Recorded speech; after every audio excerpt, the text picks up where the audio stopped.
A physician by the name of Alexander Fleming was obviously not as skilled at dishwashing as he was in the field of microbiology. Yet, Fleming possessed another talent, the ability to recognize and to seize opportunities that life constantly throws at us. So began the discovery of a groundbreaking drug where Dr. Fleming, my master of serendipity, accidentally started growing mold. The mold which made penicillin. And now you may wonder, could any of us have made such a discovery? Well, maybe not all of us will find life-saving substances, but perhaps we all possess the potential to transform ordinary happenings into something new, something meaningful on a smaller scale. Today, we're here to explore the philosophy of serendipity, the art of catching opportunities as they pass us by. I am Anna Storm, CEO in the amazing world of software and tech, where I have spent my last 20 years. I grew up in a small Swedish town with one aim: to leave that small Swedish town, to see the world and to ski big mountains, which I did for a decade with one rule: never to stay in the same place for more than 6 months. And this was fantastic. I felt like there was this autobahn of opportunities just flying by, and all I needed to do was to catch them. While climbing Mount Rinjani in Indonesia, I stumbled upon an opportunity to start a business in Austria. When deciding to go back to Sweden and do some good for society, I ended up in the tech sector thanks to people I met along the way. And while building a company focused on its customers, we ended up being recognized as the best workplace. Serendipity, an ability to catch opportunities, or was it just luck? Studies suggest that up to 50% of all major scientific breakthroughs occur as a result of coincidence. Fleming, together with a whole bunch of other scientists, company leaders, and politicians throughout history, credit a part of their achievements to serendipity, where chance events have played a significant role. At the same time, it's obvious that these people have worked hard, have laid the foundation to these lucky discoveries. As Louis Pasteur famously said, luck favors the well-prepared. But what does this mean? Are some of us simply better equipped at navigating the unforeseen, better at spotting and seizing opportunities? And if so, is there some sort of formula we could follow in order to grow, to cultivate our abilities, whether for ourselves, our families, or our companies? I say, yes. There is. How many of you would love to have a plan for becoming masters of serendipity? I see those hands, but here's the catch. This, yes there is, should probably not be dictated by planning, and certainly not by rigid planning. These kinds of plans are better suited in an environment where you don't want to follow something you hadn't planned from the beginning. Think of automation. Automation is beautiful in the right place. Perfect for increasing efficiency and continuously improving standard procedures, but there is no room for the unexpected. And that's why we should choose wisely when it comes to content in our plans. What would happen if we left one section, one small section in our business development plan blank? Or if we left some sections in our very often fully planned life blank. Maybe nothing. Maybe unexpected triumphs. Now let's assume we skip the plan, which is not the same thing as skipping the direction, knowing where we want to go, but not exactly how to get there. If we apply this mindset to a company, words like vision or purpose often emerge. Here we also probably want to build some sort of ability to handle the unexpected. This is where culture comes in.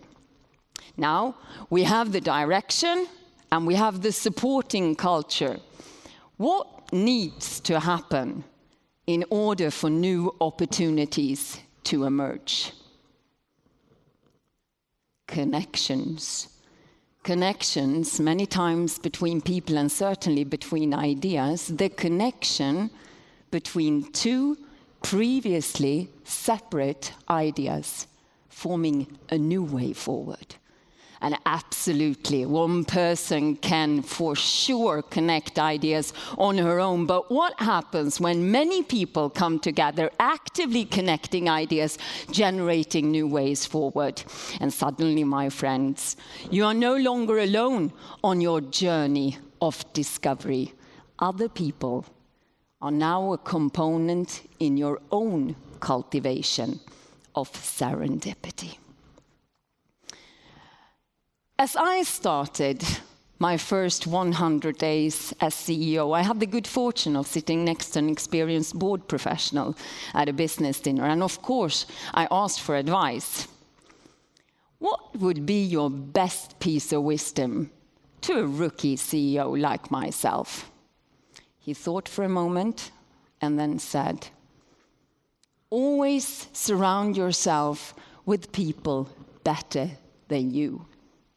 I thought this was brilliant. And it didn't take me long to realize that knowledge has the tendency to grow in value as we share it with others. But was our increased shared knowledge the true reason to our company's success, where we had ended up winning awards for innovation and developed brilliant software solutions that we many times hadn't set out to create in the first place? No, we were well prepared through knowledge sharing, but the true key was how we helped each other connect ideas.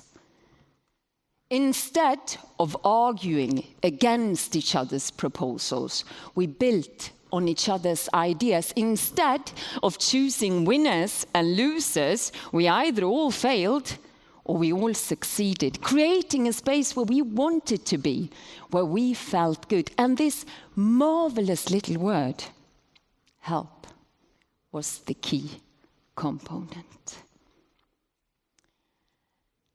Building on each other's ideas, that's one way to help each other, but there are more ways, right? What about instructions?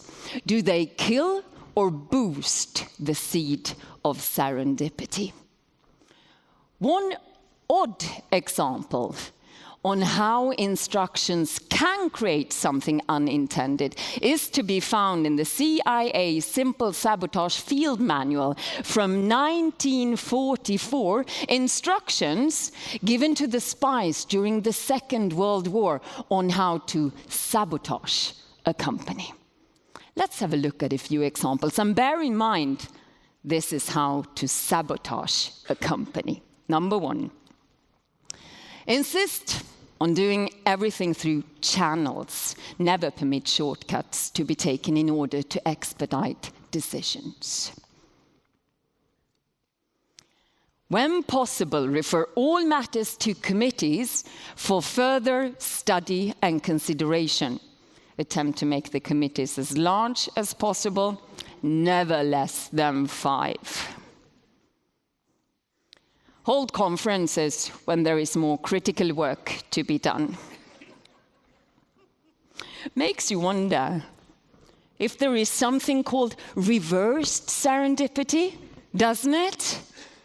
Well, In our mission to energize the connection between ideas, maybe we can do without the manual and the instructions, in the same way that we have decided to skip the plan, but to keep the direction and to be brave enough to handle the unexpected. Instead of believing that we know everything by ourselves, we share our knowledge and we build on each other's ideas rather than crushing each other's proposals.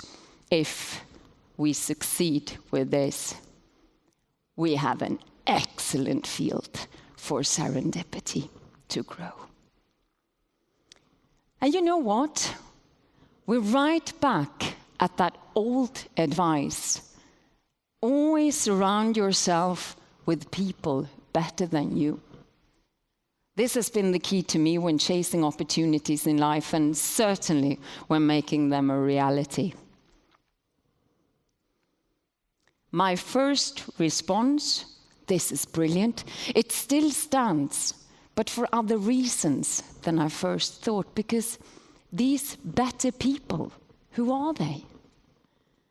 Is it the more experienced individuals that teach us how to share, or the less experienced ones who challenge us to think differently?